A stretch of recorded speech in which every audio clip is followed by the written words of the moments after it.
Assalamualaikum warahmatullahi wabarakatuh. Selamat datang kembali di channel Nara Story dan tentunya masih bersama saya Mas Nara di sini.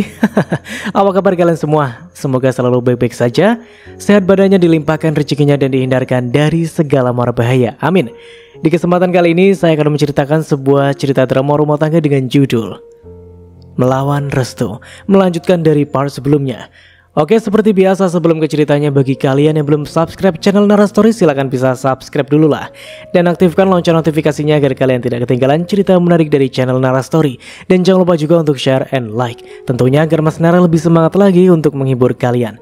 Oke, kalau sudah, terima kasih, and so just try keep up with me.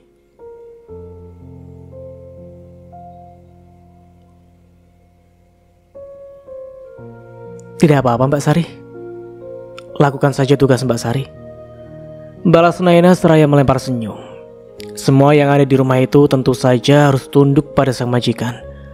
Jangankan mereka para pekerja, Naina juga seperti itu.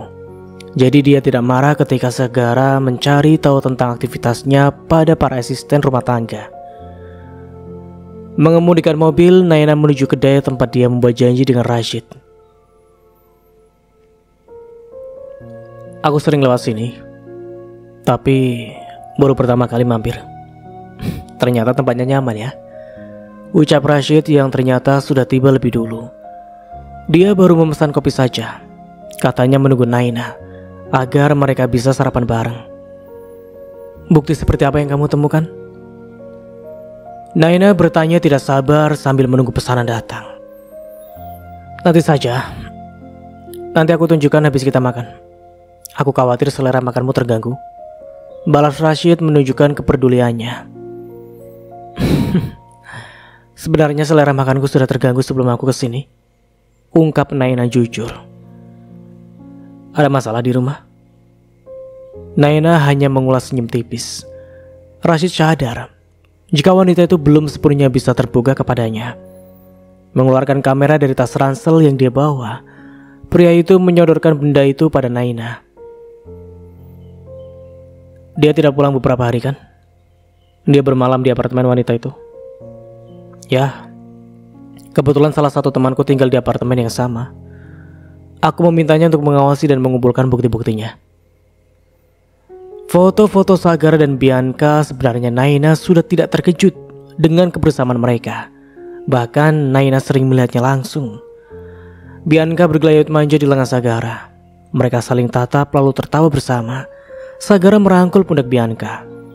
Tapi fakta kalau Sagara selama beberapa hari tidak pulang karena tidur di apartemen wanita itu tentu kabar yang semakin menyesakan dadanya. Kejadiannya semalam kembali berputar, apakah Sagara berniat menggilirnya? Mungkinkah mereka sudah menikah siri? Obrolan soal cincin yang sempat mereka beli waktu itu semakin menguatkan dengan Naina. Sagara pernah mengatakan jika pria itu tidak akan memberinya madu. Namun semuanya adalah omong kosong belaka. Apakah foto dan rekaman video ini bisa menjadi bukti kuat perselingkuhan mereka? Tentu saja, sahut Rashid cepat. Pria yang sudah beristri tapi malah bermalam hingga berhari-hari di apartemen wanita lain. Apakah itu hal yang wajar? Saat bangun, Sagara tidak melihat keberadaan Naina. Menurut Mbak Sari, dia sudah berangkat pagi-pagi. Mungkin wanita itu marah atas perlakuannya semalam. Apa perlu Sagara meminta maaf? Bukankah dia tidak salah menggauli istrinya sendiri? Sagara mengecek jam tangannya. Ada jadwal apa hari ini? Tanyanya pada Restu, asisten pribadinya di kantor. Restu buru-buru menyerahkan map di flash disk kepada Sagara. Meeting sama anak-anak marketing. Beberapa dari mereka udah ada yang standby di ruang meeting. Selain menjabat sebagai sekretaris, Restu adalah teman Sagara. Jadi mereka tetap bersikap biasa saja, tidak terlalu kaku dan formal. Ada apa bos? Restu sontak bertanya saat menatap Sagara yang seperti sedang memikirkan sesuatu.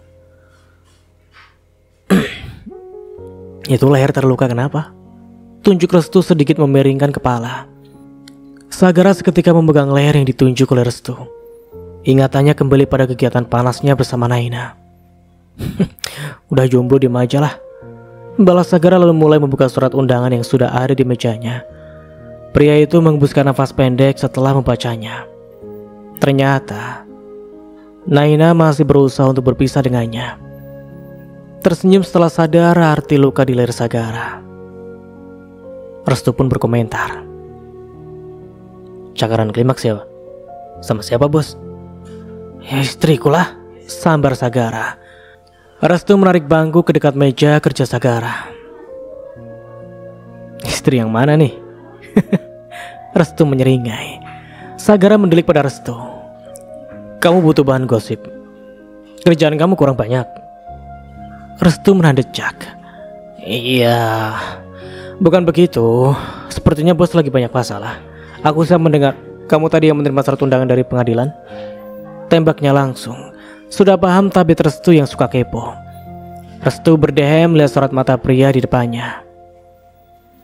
Ya, daripada orang lain yang terima, iya kan? Sagara masih bungkam.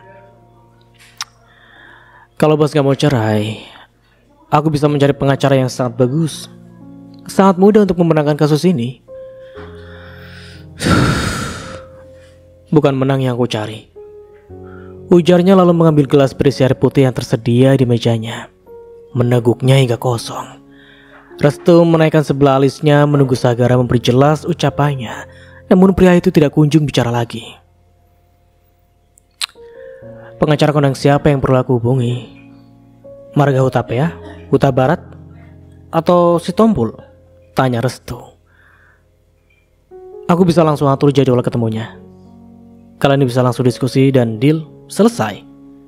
Restu terlalu banyak bicara. Akhirnya Sagara mendengkus. Dia bangkit berdiri selagi mengambil gelas kosong. Mending sekarang kamu bikinan aku kopi lah, perintah Sagara.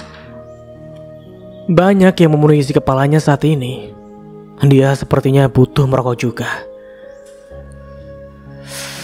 Oh ya, aku ingin kamu mencari tahu tentang Rashid, salah satu karyawan di perusahaan PT Jayakarsa. Restu yang hendak beranjak kembali tercenung. Tempat Naina kerja? Apa ada hubungannya dengan surat undangan itu? Sagara mengibaskan tangan. Tidak usah banyak bicara, udah lakukan aja. Naina baru saja mengisi kursi kosong di samping Dara. Rekan kerjanya itu sedang menerima telepon dari seseorang. Iya Bi, orangnya mau pulang kampung, jadi kontrakannya gak diterusin. Dara mengambil sambal dan menambahkan pada mangkuk berisi bakso miliknya. Ya, nanti aku tawar-tawarin lah. Aku pasang pengumuman juga buat ditempel. Ya sudah lah Bi, aku mau makan siang ini, ucap Dara sebelum akhirnya menutup telepon. Rumah bibi kamu yang dikontrakan itu sekarang sudah kosong, Ra. Dara mengangguk seraya memasukkan pentolan bakso ke dalam mulut.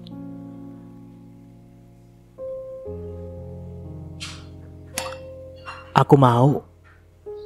Berapa per bulannya? Wanita berambut keriting itu nyaris tersedak. Keningnya berkerut dalam menatap Naina.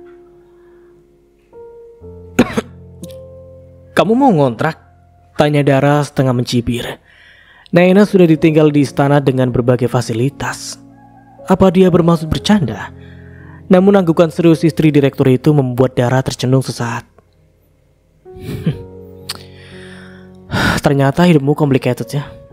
Aku gak bisa maksa kamu bercerita. Tapi sepertinya menjadi istri orang kaya itu tidak menjamin hidup kita bahagia. Naina tersenyum masam. Bahkan kemiskinan yang pernah dilaluinya dulu tidak semengerikan saat dirinya berada di rumah mewah dari keluarga Sagara. Bagaimana dia hidup bersama ibu mertuanya, siapa sangka wanita yang terlihat anggun dan berkelas itu bisa bersikap kejam kepadanya. Kamu sempat jadi omongan anak-anak kantor ketika tahu statusmu yang sebenarnya adalah istri direktur. Pantas saja kamu jarang kena marah sama Pak Ronald. Kata siapa? Aku tetap kena omelan juga kayak kalian kok, sanggah Naina. Di kantor statusnya tetap bawahan. Pak Ronald juga terlihat profesional. Pria itu tetap akan menegur kalau Naina membuat kesalahan. Ya, tapi tetap saja level marahnya beda. Dia nggak sampai bentak-bentak kamu. Ujar Dara merasa kalau atasannya itu sepertinya dari awal sudah tahu status Naina. Soal rumah bibi kamu gimana? Aku bisa lihat dulu tempatnya. Naina kembali pada topik awal obrolan mereka. Kamu beneran serius mau ngontrak? Iya. Naina butuh jarak. Dia tidak bisa lagi bersandiwara. Tidak juga dapat pura-pura seolah dirinya baik-baik saja. Solusi paling jelas dan instan adalah perpisahan. Jika dia tak bisa lepas jadi seseorang istri, maka Naina akan memaksakan diri untuk lepas. 3 tahun sudah cukup baginya. Dia sudah lelah dan teramat lelah. Naina pergi dari rumah, Sagar hanya bisa menarik nafas kasar. Saat mendapat kabar itu dari Mbak Sari, dia sedang berada di luar kota bersama Bianca untuk urusan pekerjaan. Perlawanan Naina terhadap hubungan mereka, Sagar harap tidak akan bertahan lama. Dia sudah menitipkan benih di rahim wanita itu. Sagar cukup cerdik untuk menahan Naina agar tidak pergi. Pemberontakan wanita itu tidak akan berarti apa-apa. Sambungan telepon dari Sagara sama sekali tidak bisa terhubung dengan Naina. Kemungkinan besar Naina mengganti nomor ponselnya atau bahkan memblokir kontaknya. Jarum jam di dinding sudah menunjukkan pukul 9 malam. Sagara kembali menatap pada layar handphonenya untuk menghubungi seseorang. Sudah kamu temukan alamat tempat tinggalnya? Sudah Pak, sesuai dengan perintah Bapak, saya mengawasi terus Ibu Naina dan memastikan lingkungan sekitar nyaman. Dia ke kantor naik apa? Tanya Sagara karena istrinya meninggalkan mobil yang pernah dia belikan. Dijemput temannya Pak. Laki-laki? Rahang Sagara mengetat. Perempuan Pak, sepertinya rekan sekantor dengan ibu. Nafas Sagara terebus lega. Dia sempat membayangkan pria bernama Rashid itu yang mengantar jemput istrinya. Mengenai pria itu, sepertinya Sagara harus membereskannya. Dia terlalu ikut campur salah memberi dukungan pada Naina untuk lekas berpisah dengannya. Naina tidak heran saat pagi hari ketika dia hendak berangkat bekerja. Naina melihat sosok Sagara di depan rumahnya. Pria itu pasti sangat mudah untuk menemukan keberadaannya. Bersandar pada badan mobil, pandangan Sagara menyorot pada wanita yang masih berstatus sebagai istrinya. Penampilan Naina sedikit berubah dari terakhir Sagara melihatnya. Rambut hitam panjang itu sudah dipangkas. Tidak terlalu pendek, masih melewati bahu, ada curly di ujung rambut. Masuk. Aku mau ngomong. Sagara mengedikan dagu meminta wanita itu masuk ke mobilnya. Naina melirik ke sekitar. Jika dia menolak, keributan yang mungkin akan terjadi akan langsung memancing perhatian di lingkungan itu. Naina tidak ingin jadi pusat perhatian masalah drama rumah tangganya. Sagara memperhatikan istrinya menghembuskan nafas pendek sebelum menuruti permintaannya. Ia pun mulai menghidupkan mesin mobil. Sagara melajukan kendaraan. Hening masih menyelimuti. Naina menunggu pria di sampingnya itu berbicara. Kamu sebaiknya menarik gugatan cerai itu, ucap Sagara, menoleh sejenak pada Naina yang masih enggan melihatnya. Perceraian yang kamu inginkan tidak akan pernah terjadi. Naina tersenyum masam ketika mendengarnya. Sudah aku duga. Mas masih saja menentang, ungkap Naina. Dia menoleh dan menatap lurus pada Sagara, meredam rasa takut. Naina bicara tanpa ada rasa keraguan. Aku gak akan mencabut gugatanku. Sagara mengerutkan dahi, masih tidak menyangka pada sikap keras kepala wanita itu. Kamu tidak akan menang. Percuma saja, tandasnya. Aku belum mencoba. Kita lihat saja nanti. Kalau kamu yakin bakal menang, Mas gak perlu memintaku mencabut gugatan. Kita selesaikan masalah kita sekalian di pengadilan. Sagara mengatupkan rahangnya. Pria itu menyorot tidak suka atas keberanian Naina. Bayangan dua pria yang berada di belakang wanita itu, Rashid dan juga Jeremy. Apa perlu Sagara bergerak sekarang untuk memberi mereka pelajaran? Tidak ada sepatah kata pun lagi yang keluar dari bibir keduanya, hingga mobil yang dikemudikan Sagara berhenti di teras lobi kantor tempat Naina bekerja. Seminggu lagi sidang pertama kita. Aku harap kamu datang agar masalah ini tidak berlarut-larut. Naina berbicara sebelum membuka pintu dan keluar. Sagara ingin membalas ucapan itu, namun Naina tidak memberi kesempatan untuknya. Wanita itu buru-buru menutup pintu mobil dan beranjak pergi. Dia melihat punggung dengan balutan blazer hitam itu menjauh. Sagara memutar musik untuk menemani perjalanannya hingga tiba di kantor. Ada tumpukan pekerjaan yang perlu dia selesaikan. Sampai di kantor, Sagara menemukan ibunya sudah berada di ruang kerjanya. Senyum wanita itu mengembang lebar menyambutnya. Sepertinya ada berita bahagia yang membuat ekspresi ibunya itu begitu sumringah. Tumben mama datang ke kantor sepagi ini, ucap Sagara duduk di sofa berhadapan dengan wanita berbalut setelan kerja warna marun. Mama mendengar kabar bahagia. Itu kenapa mama datang karena ingin mengajak putra mama sarapan bersama? Sagara menyipitkan mata. Belum tanyanya terjawab, Restu masuk bersama Cindy, asisten pribadi Bu Widya. Mereka membawa paper bag berlogo salah satu restoran. Tidak butuh waktu yang lama, makanan dan minuman sudah tersaji di meja. Mama ingin merayakan sesuatu? Tanya Sagara melihat ibunya mengambilkan makanan untuknya. Sepertinya proyek besar mama berhasil. Kita juga bisa membuat perayaan untuk para tim dan karyawan. Lanjut Sagara ikut senang jika tebakannya benar. Tentu saja mama akan mengadakan pesta besar nanti. Ibu Widya mengulum senyum. Kalau sudah ketuk palu dan status kalian disahkan. Sagara sontak mendongak, menatap ibunya yang kini juga sedang menatapnya. Kasus perceraian kalian, mama senang mendengarnya setelah menunggu bertahun-tahun. Sikap belak-belakan ibunya memang menentang keberadaan Naina sudah bukan hal yang baru untuk Sagara. Kalian memang sudah seharusnya berpisah. Gara, kamu di mana? Aku suntuk banget di apartemen. Kesini dong temenin. Ngurus kerjaan tidak ada habisnya. Mari kita bersenang-senang. Sagara, aku tunggu ya. Jangan lupa bawa makanan, karena kulkas aku kosong. Sagara. Baru saja membuka ponsel selesai meeting, Sagara menemukan banyak pesan dari Bianca. Pria itu menggeleng-gelengkan kepala sesaat sebelum mengetik balasan. Sudah selesai kan? Aku mau pulang, ujar Sagara menutup berkas dan menyerahkan pada Restu.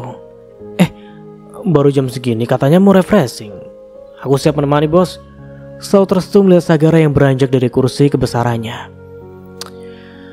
Ditemani kamu justru akan bikin aku tambah stres.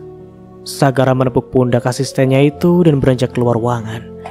Restu bercecak sambil mengemasi berkas-berkas di atas meja. Semoga benar-benar pulang ya bos, bukan belok ke tempat lain. Restu setengah berseru, entah Sagara masih mendengarnya atau tidak. Hari ini sidang pertama pria itu atas gugatan sang istri. Sagara tidak datang. Dia lebih memilih menyibukkan diri di kantor. Jarum jam telah menunjukkan pukul 9. Sagara menyetir dengan kecepatan sedang. Dia sampai di depan pintu apartemen Bianca setelah tadi mampir membelikan banyak makanan sesuai permintaan wanita itu. Dia berdiri di depan pintu lalu mengetuk 1 kali dan menunggu. Sagara mengerutkan dahi karena tidak biasanya Bianca lama membukakan pintu.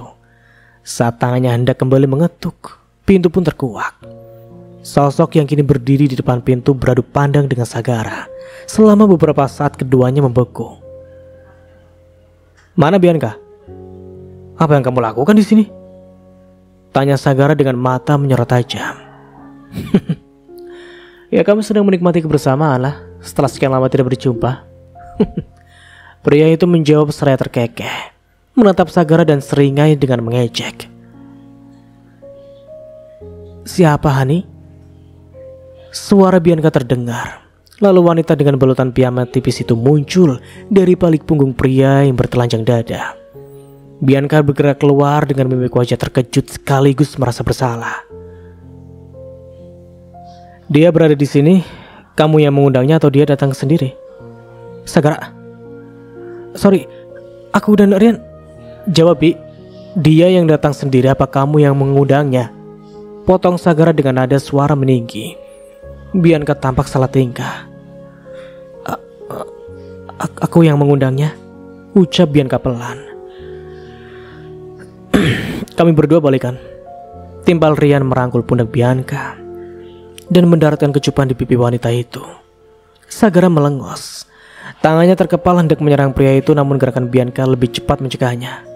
Please, jangan membuat keributan di sini, Kara. Mami kamu tahu soal ini? Tanya Sagara mengetatkan rahang. Aku yang menjalani hidupku. Mami tidak perlu tahu. Kalau begitu biar aku yang akan memberitahu Mami. Ya, saut Sagara cepat. Jangan, Kara, aku mohon. Aku akan bertanggung jawab dengan apa yang aku lakukan. Hidupmu akan rusak dan hancur di tangan pria ini, Bi. Ujar Sagara geram menunjuk pria yang berdiri di belakang tubuh Bianca. Pria itu hanya menyeringai seraya menggosok-gosok hidungnya. Aku sudah tahu konsekuensinya, Gara. Kamu baru saja hampir sembuh, Bi. Lalu apa artinya perjuangan kamu selama ini sama aku? Bianca hanya menggedikan bahu. Dia tidak mengatakan apa-apa, seolah menunjukkan keputusannya sudah tidak bisa diganggu-gugat. Aku mencintai Rian. Apapun yang terjadi dan dalam keadaan apapun, aku ingin terus bersamanya. Bahkan aku rela jika mesti terperosok dalam jurang bersama. Ucapan Bianca tiba-tiba membuat Sagara senyap. Bianca memilih melepas uluran tangannya, membuat dia benar-benar kehilangan kata. Pikiran Sagara terlalu kalut saat ini. Dia menyerahkan bungkusan plastik makanan yang dibawanya. Bianca menerimanya dengan kembali bergumam permintaan maaf. Sagara meninggalkan tempat itu dengan isi kepala yang berisik oleh berbagai kemungkinan-kemungkinan buruk setelah ini. Sesampainya di rumah, Sagara merasakan kosong. Seperti biasa, dia kemudian meletakkan tas kerja di ruang kantor pribadinya. Dia membersihkan diri sebelum beranjak di dapur. Sagara memakan sup yang telah dipanaskan oleh Mbak Sari. Masakan asisten rumah tangganya tidak pernah mengecewakan. Namun Sagara tidak bisa benar-benar menikmatinya. Ruang kosong dan kesenyapan ini, Sagara tidak menyukainya. Dia bergegas menyudahi makan. Tiba-tiba dia merindukan sosok wanita itu. Meski mereka jarang bertegur sapa, tapi keberadaannya di rumah seolah mampu mengisi kekosongan. Sagara melirik foto pernikahannya dengan Naina. Ekspresi dirinya memang tertangkap kaku, sedangkan wanita di sampingnya menyuguhkan senyum tipis. Apakah dia merasa bahagia saat itu? Jawabannya tidak. Tapi kini Sagara lebih tidak bahagia ketika wanita itu pergi. Dadanya terasa sesak. Sagara menoleh pada dering ponsel di atas nakas. Benda yang sedang diisi daya itu segera diambil. Matanya menyipit ketika melihat nama pemanggil. Naina menelponnya. Sagara mendaratkan diri di atas ranjang. Panggilan telepon pun diterima. Suara Naina mengalun terdengar. Sagara mengeratkan genggaman pada ponsel. Nada kemarahan dari sang wanita tidak diperdulikan. Dia terlalu fokus pada suara yang menyebut panggilannya. Mas, kemana saja kamu hari ini? Kamu sengaja tidak datang di persidangan perceraian kita? Sagara memejamkan mata sesaat. Sama sekali tidak berniat untuk menjawab. Mas yakin bakal menang kan? Kenapa tidak datang? Dengan kamu menunda-nunda kedatangan, proses persidangan ini bakal semakin panjang. Kamu masih meremehkan gugatan aku. Mas masih menganggap aku gak serius. Naina terdengar saat kesal. Sagara memang sempat melihat panggilan tak terjawab dari Naina, dan juga pesan yang jumlahnya tidak sedikit, namun sengaja Sagara abaikan. Aku tidak peduli kalau kamu masih menganggap semua ini remeh, tapi aku gak akan nyerah. Tutur Naina menegaskan. Sekarang aku sudah ada pengacara. Aku mau proses persidangan berjalan fair untuk persidangan selanjutnya. Aku harap kamu datang, kecuali kamu memang bersedia kalah tanpa melawan. Sagara menarik nafas pelan, masih memejamkan mata.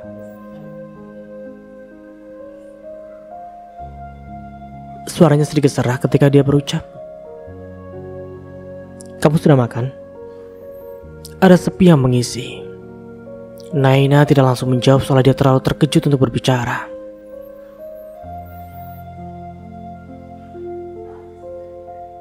Tadi aku makan sup yang dibuatkan Mbak Sari. Padahal sudah dipanaskan, tapi rasanya tetap dingin dan gak enak. Ujar Sagara tersenyum masam. Kamu jarang masak setelah bekerja, padahal kamu pintar masak. Kapan-kapan aku mau nyobain lagi masakan kamu. Naina masih bungkam. Sagara melihat sisi kosong tempat tidurnya. Sudah lama tempat itu tidak diisi setelah pemiliknya pergi memiliki tempat tidur di kamar yang berbeda. Bahkan Sagara memilih berada di rumah yang berbeda. Nai, panggil Sagara pelan. Dia yakin Naina masih mendengarnya. Kapan kamu pulang? Lanjutnya. Naina masih tidak menjawab. Kemudian panggilan terputus sepihak. Sagara mengusap wajahnya sambil menatap layar. Ada remasan tidak menyenangkan dalam ulu hati. Sagara tidak mengerti mengapa status dan uang tidak membuat sosok itu tinggal. Apakah rumah yang dibelinya kurang besar? Apakah kenyamanan yang Sagara berikan masih kurang? Sagara menarik nafas dalam lalu mengepalkan tangan. Dia tidak pernah membayangkan mencari pengganti Naina. Meski sosok Bianca sekalipun. Entah kenapa dia begitu sulit untuk melepaskannya. Kehadiran Naina seolah sudah mempengaruhi hidupnya. Bianca baru saja meletakkan handphone di nakas. Setelah tadi mengirimkan pesan pada Sagara namun belum mendapatkan balasan. Sepertinya pria itu sedang sibuk di kantor. Tidak masalah, dia akan tetap menunggu. Dia menyiapkan Lego yang baru saja dia beli. Sebenarnya Bianca akan menyusunya bersama Sagara, karena pria itu bisa membantu saat dirinya merasa kesulitan. Pintu apartemen yang diketuk membuat Bianca bergegas membukanya. Dia sudah sangat lapar menunggu pesanan makanan lewat aplikasi online. Hai, bisa minta waktunya sebentar?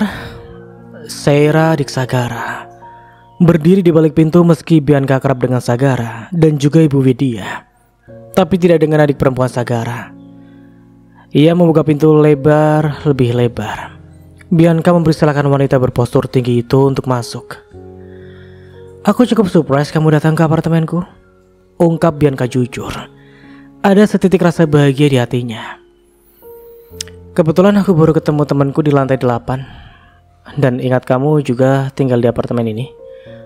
Aku sempat tanya sama unit kamu sama mama.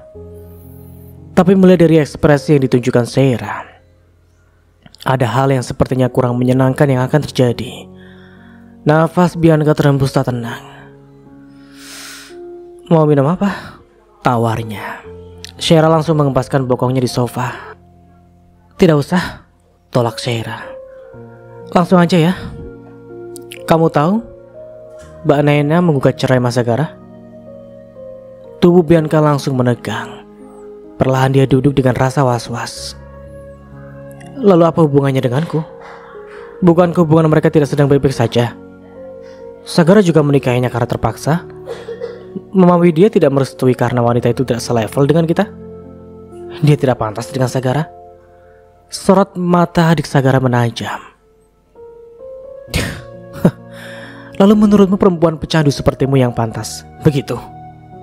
Mata Bianca melebar dengan bibirnya sedikit terbuka.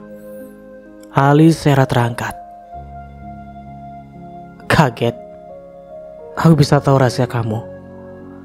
Mungkin aku akan memberitahu mama seperti apa sebenarnya calon menantu idamannya itu. Oksigen di sekitar Bianca serasa menipis. Wanita itu bahkan kesulitan menelan ludahnya sendiri. Hubunganmu dengan pria bernama Ria, sudah sejauh apa hubungan kalian? Mungkin mama perlu mengetahuinya. Kamu tidak sempurna. Kamu tidak sesempurna itu untuk dibanggakan. Ujar Seira mencibir. Aku tidak berniat buruk. Sagara yang menginginkan aku kembali.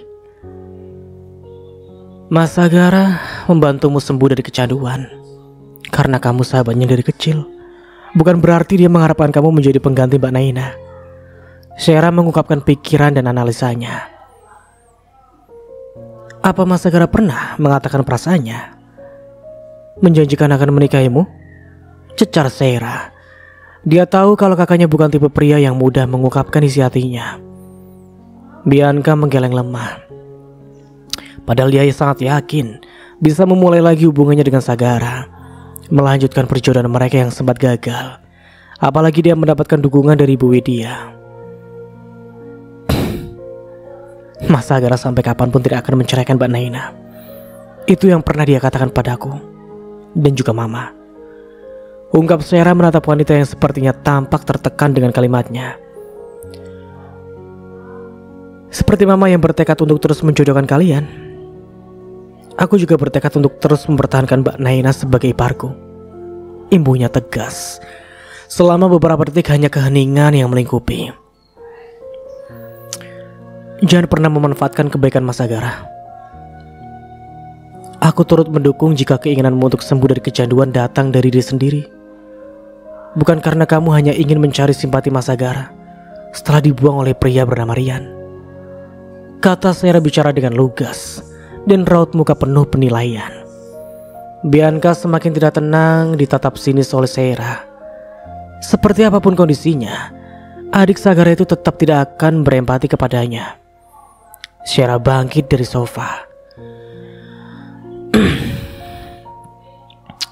Oh ya, aku sangat bisa merasakan Mas Sagara cukup bahagia saat hidup bersama Mbak Naina.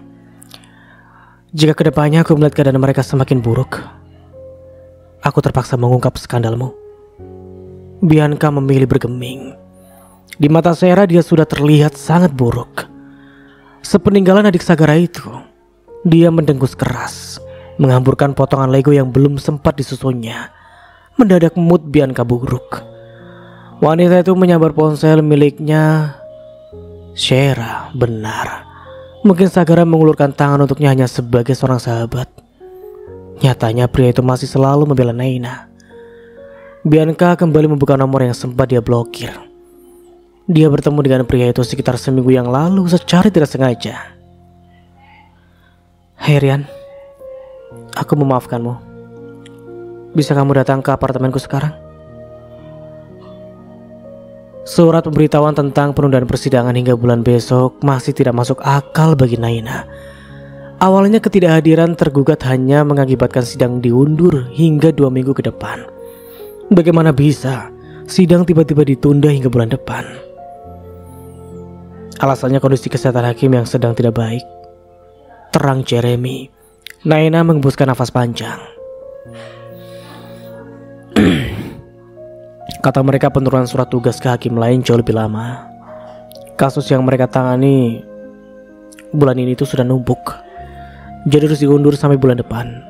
Imbu Jeremy lagi. Kamu yakin kabar penundaan itu cuma kebetulan? Timpal Naina merasa khawatir. Aku tidak tahu pasti. Kita sudah sama-sama berusaha. Saya tetap akan membantu. Tidak apa-apa ditunda. Asal nanti di hari persidangan kita yang diuntungkan. Naina mengucapkan terima kasih sebelum menutup sambungan telepon. Pemberitahuan itu datang pagi tadi, tepat sehari setelah dirinya menghubungi Sagara malam itu. Dia mendengar pria itu meracau hingga menanyakan kapan Naina pulang. Tidak ada alasan kuat buat Naina untuk pulang. Naina mematikan layar komputer di depannya. Jam makan siang sudah lewat beberapa menit. Ketika dia akan bangkit dari kursi, seorang office boy masuk sambil membawa paper bag. Mbak Naina, ada kiriman makanan. Kerutan di dahi Naina tercetak samar. Dari siapa? Kurang tahu mbak. Tukang ojol yang nganterin. Naina membuka bungkusan makanan berisi sup iga dan juga ada tempe mendoan. Pikirannya masih menebak siapa gerangan yang mengirimi dia makanan. Ketika Rashid tiba-tiba datang membawa bungkusan plastik di tangannya. Senyum pria itu sempat terbit namun tenggelam saat tatapannya tertuju pada makanan di hadapan Naina.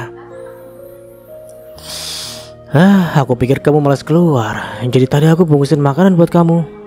Pecel Mbak Yanti. Nada kecewa dari Rashid cukup ketara.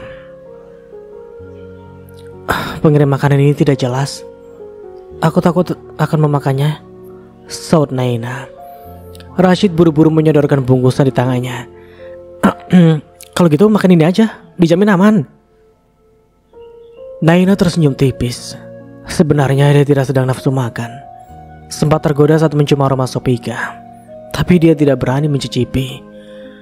Bunyi dering handphone Naina mencegah uluran tangannya yang hendak menerima makanan pemberian Rashid. Aku pesan sup iga dan tempe mendoan di tempat biasa kamu beli. Selama ini aku jarang mengajakmu makan di luar. Suara Sagara mengalun di ujung telepon. Tapi lain kali mau kan? Jika aku mengajakmu pergi? Naina masih bergeming. Rasanya sangat sulit untuk menanggapi perkataan Sagara. Siapa, Nay? Tanya Rashid khawatir melihat Naina yang terdiam dengan ekspresi kaku. Sagara yang mendengar suara Rashid seketika mengeratkan rahang. Kamu masih jadi istriku, Nay. Gugatan kamu belum diproses sepenuhnya. Nada suara Sagara sedikit naik. Terima kasih makanannya. Akhirnya Naina berbicara. Nanti aku makan. Lanjutnya pelan. Tujuan Sagara menelpon hanya untuk memastikan makanan yang dikirimkan. Naina tidak ingin mendengar hal lain, apalagi protes pria itu tentang siapa-siapa yang berada di sekelilingnya.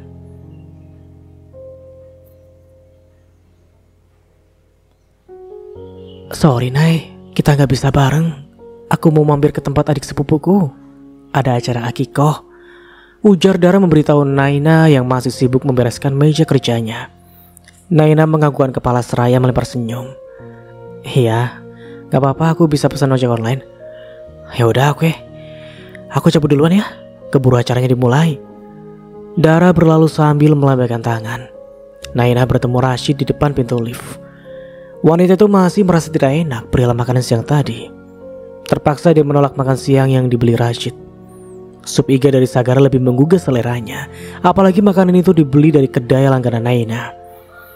Mereka turun bersama-sama. Rashid terlihat lebih pendiam. Naina berusaha bersikap sewajarnya. Sampai di lobi, Naina ingat dia belum memesan Grab. Tiba-tiba Rashid yang sudah melangkah menjauh kembali mendekatinya. Aku antar pulang, Nay. Kamu sekarang tinggal di rumah bibinya Dara kan? Tidak usah memesan Grab. Naina ingin menjawab, namun tiba-tiba mobil berhenti di depan mereka. Pengemudi mobil turun membuat Naina terpaku sesaat melihat Sagara yang melangkah mendekat. Tatapan Sagara tertuju pada Naina sebelum beralih pada pria yang berdiri di samping istrinya. Rashid Al-Farizi, kamu masih betah bekerja di sini? Tanya Sagara penuh penekanan. Rashid mengangkat alis selalu tergelak, tanpa merasa gentar dengan sorot tajam yang diberikan. Apa Anda sedang mengancam saya? Sagara memasukkan kedua tangannya dalam saku celananya. Mencari pekerjaan itu sangat sulit.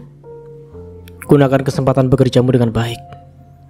Kinerjamu di perusahaan ini juga belum berkembang. Ya, mudah saja untuk Pak Ronald mencari orang yang lebih kompeten untuk menggantikan posisimu, ujar Sagara lugas. Bibir Rashid terkatup rapat menahan emosi. Dia tahu pria di depannya mengutarakan kalimat bernada ancaman itu dengan sungguh-sungguh. Naina berdiri dengan gusar. Dia tidak menyukai situasi yang terjadi. Kamu datang untuk menjemputku kan? Tanya Naina menyela. Bergegas mengajak Sagara pergi adalah pilihan yang terbaik. Mungkin Naina akan meminta maaf pada Rashid esok hari. Ayo. Sagara merangkul bahu Naina membuatnya bergerak canggung. Seharusnya Mas tidak perlu berbicara seperti itu pada Rashid. Protes Naina saat keduanya sudah berada di dalam mobil. Aku gak enak pada Rashid. Kenapa harus gak enak? Kamu sendiri yang bilang dia hanya rekan kerja dan hubungan kalian profesional. Apa selalu seperti itu sikapnya padamu? Naina tidak bisa menahan untuk berdecak. Jangan terlalu naif, Nay. Sindir Sagara. Atau kamu hanya pura-pura tidak tahu kalau sebenarnya Rashid itu naksir kamu? Menghela nafas, Naina menoleh pada Sagara yang sedang menyetir. Itu urusannya, bukan urusanku. Resign aja dari kantor. Kalau kamu memang mau kerja, kamu bisa kerja di kantorku. Naina membelalakan mata. Saya sudah nyaman kerja di sana. Lagi pula saya gak mau kalau harus beradaptasi mulai dari awal lagi. Kamu nyaman karena ada laki-laki itu di sana? Maksud Mas apaan sih? Naina menatap pria itu dengan raut kesal. Tanpa menanyakan lebih dulu pada Naina, mobil berbelok ke arah salah satu restoran. Sagara menghabiskan makanan di piringnya dengan cepat, sedangkan Naina hanya mengaduk-ngaduk isi piring tanpa semangat.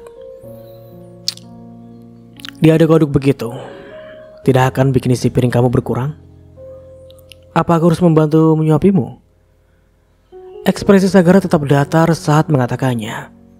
Naina hanya melirik sekilas, kemudian kembali fokus mengembalikan nafsu makannya. Di mata wanita itu, Sagara masih bagaikan misteri. Dia tidak pernah tahu motif apa yang benar-benar hadir di kepala sang pria.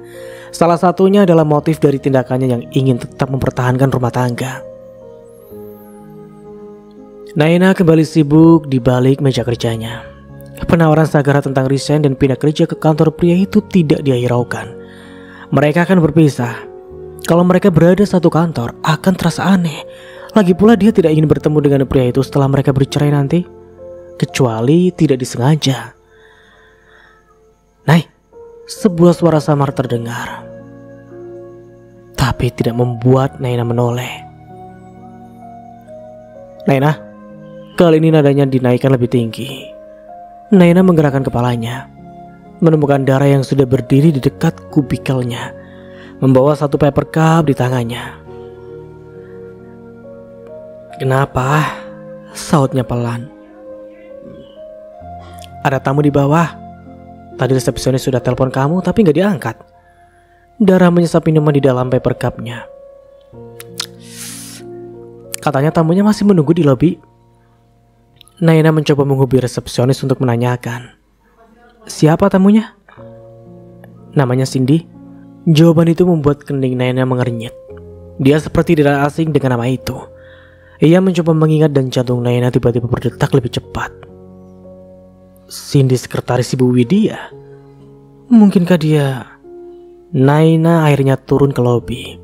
Perasaannya jadi campur aduk dengan terus menebak-nebak. Keluar dari pintu lift, Naina menemukan sosok yang duduk di sofa lobi. Dugaannya ternyata benar. Cindy sekretaris ibu mertuanya yang datang menemuinya.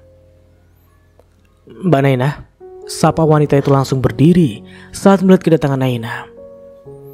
Ibu Widya ingin bertemu. Beliau berada di kafe dekat sini dan saya diminta untuk menjemput Mbak Naina.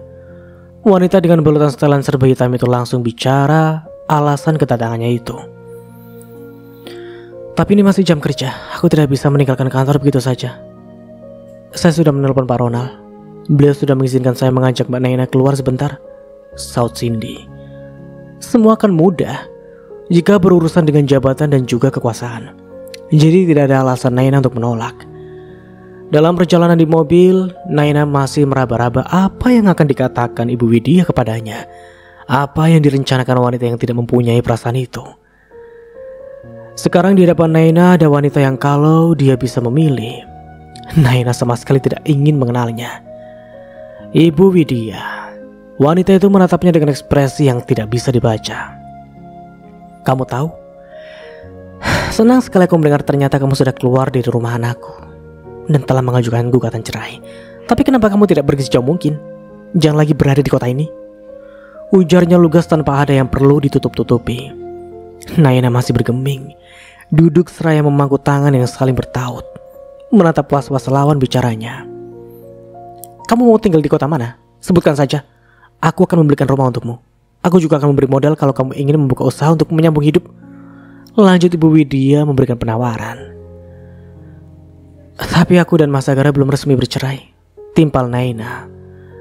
Saat ini dia sedang memperjuangkan statusnya agar dia bisa pergi tanpa harus membawa beban dan hubungan mereka sudah jelas. Perceraian itu akan sulit terjadi.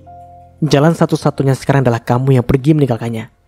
Seiring berjalannya waktu, Sagara akan melupakanmu. Dan masalah perceraian kalian nanti, aku bisa mengurusnya. Naina sempat menunduk selama beberapa saat, menyelami perkataan Ibu Widya dengan pikirannya sendiri yang terasa membingungkan. Ingatan di kepalanya kembali berkerjaran. Hubungan pernikahan yang rumit dan juga peran serta ibu mertuanya yang selalu mempersulit hidupnya.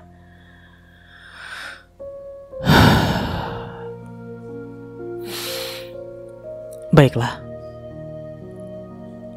aku akan pergi keluar kota. Naina kembali mendapati Sagara mendatangi rumah kontrakannya. Saat membuka pintu, tubuh tegap itu masih berdiri mengenakan setelan kerja yang sudah tidak lagi rapi. Aku malas pulang. Tadi aku mampir swalayan membeli daging. Kamu dulu pernah bikin semur, rasanya enak. Jadi aku mau kamu masakin aku itu. Naina menghela nafas. Mengapa Sagara terus bersikap seakan-akan tidak ada masalah di antara mereka? Kamu tidak menyuruhku masuk. Sepertinya aku juga butuh mandi. Di sini Mas tidak punya baju ganti. Kenapa tidak pulang dan mandi di rumah? Sahut Naina rendah. Aku membawanya di mobil. Sebentar, aku ambil dulu. Sagara mengulurkan kantong plastik di tangannya. Entah mengapa, Naina menerimanya. Tidak perlu melihat isi kantong tersebut, karena tadi Sagara sudah mengatakan kalau dia membeli daging. Menyadari sikapnya sendiri, Naina menghela nafas. Itu artinya dia bersedia memasak untuk pria itu. Aku pinjam handukmu. Sagara muncul ketika Naina sedang bersiap akan memotong daging. Ia mengambil handuk yang berada di jemuran. Naina lalu menyerahkan pada Sagara. Handuk itu biasa dia pakai untuk membungkus rambut basahnya. Naina sempat berpikir, untuk apa dia melakukannya? Bukankah seharusnya dia menolak dan mengusir pria itu? Pembicaranya dengan Ibu Widya kembali terngiang. Naina sudah setuju untuk pergi jauh dari kota itu. Tidak ada salahnya dia melakukan untuk yang terakhir kalinya sebelum dia pergi dari kehidupan seorang Sagara. Makan dengan lahap, bahkan pria itu sampai menambah lagi nasi, membuat Naina sampai menatap dengan takjub. Sagara benar-benar menikmati daging semur yang disajikan bersama sambal dan kerupuk. Aku mau kita cari solusi, ucap Sagara setelah mengosongkan isi piring dan menandaskan air putih dalam gelas. Dia menatap lekat wanita di depannya, lalu meraih kedua tangannya untuk dia genggam. Kamu tahu, aku tidak mau kita begini. Naina tidak membalas. Dia justru menggerakkan tangannya, seolah meminta Sagara melepaskan genggaman. Kita sudah berulang kali ngomong. Mas sudah tahu jawabannya kalau aku mau kita berpisah. Jawaban kamu tidak bisa aku sepakati. Tanda Sagara dia semakin mengeratkan genggaman. Apa yang kamu dapat dari perpisahan kita? Hidup kamu sudah dimudahkan dengan menikah sama aku. Kamu bisa menikmati banyak hal. Bahkan kamu tidak perlu susah-susah kerja. Kamu cukup tinggal di rumah dan menikmati hidup, ujar pria itu dengan lugas. Setelah pergi dari rumah seperti ini, memangnya kamu menemukan kedamaian? Dunia kerja penuh ketidakpastian dan intrik. Aku meminta kamu menjadi ibu rumah tangga supaya memudahkan kamu. Tabungan kamu lama-lama juga bakal habis. Sedangkan kamu belum tentu bertahan lama dengan pekerjaan kamu saat ini, di tengah banyaknya persaingan. Sagara menghela nafas sesaat sebelum kembali berucap. Kenapa kamu susah sekali untuk bergantung sama aku? Aku ingin terlihat sebagai wanita mandiri. Lagi pula aku banting tulang cari uang sejak aku SMP. Aku bisa kerja apa saja selagi tidak melanggar norma. Mas yang sudah hidup enak dari kecil mana paham? Naina mendongak. Sorot matanya bertambah keruh. Dadanya juga mendadak sesak. Sagara tidak membalas. Dia mengelus punggung tangan Naina dengan jari-jarinya. Tahukah Sagara nilai pekerjaan itu untuk Naina? Dia tidak ingin dianggap sebelah mata yang hanya mengandalkan pemberian dari pria itu. Bahkan seseorang pernah mengatakan dia tidak lebih dari seorang pengemis. Naina sangat lelah. Dia berusaha menyentak tangan Sagara. Namun seperti biasa, tenaganya tidak cukup kuat dari sang pria. Nai, panggil Sagara terdengar rendah. Aku mempertahan kamu bukan tanpa alasan. Tandasnya menatap wanita itu lebih dalam. Aku sayang kamu. Aku tidak suka kamu dekat dengan laki-laki lain. Apalagi saat kamu lagi-lagi meminta berpisah seperti ini. Aku khawatir kamu semakin tidak membutuhkan aku, lirihnya. Satu tangan Sagara berpindah menangkup sisi wajah Naina. Sorot matanya meminta pengertian. Aku tidak mau kita pisah. Aku takut kamu pergi. Dan aku gak mau kamu pergi. Mendengar pengakuan itu, Naina merasakan desakan air mata di sudut matanya. Semakin meluap dan membuatnya terisak ketika Sagara berpindah duduk di sisinya dan pria itu memeluknya. Tenggorokan Naina tersekat. Dalam hangat tubuh sang pria, dia mengepalkan tangan. Selain keterkejutan, apa yang sekarang dirasakan? Bayangan sosok Ibu Widya kembali menghantui-nya. Sang pria bukan hanya miliknya, dia juga milik dari ibunya. Dan sampai di sini dulu ceritanya. Nantikan kelanjutan ceritanya di part berikutnya. Dari saya mohon maaf bila ada salah kata atau dalam penyampaian cerita. Akhir kata, wassalamualaikum warahmatullahi wabarakatuh. Sampai jumpa di video selanjutnya and see you. Ciao.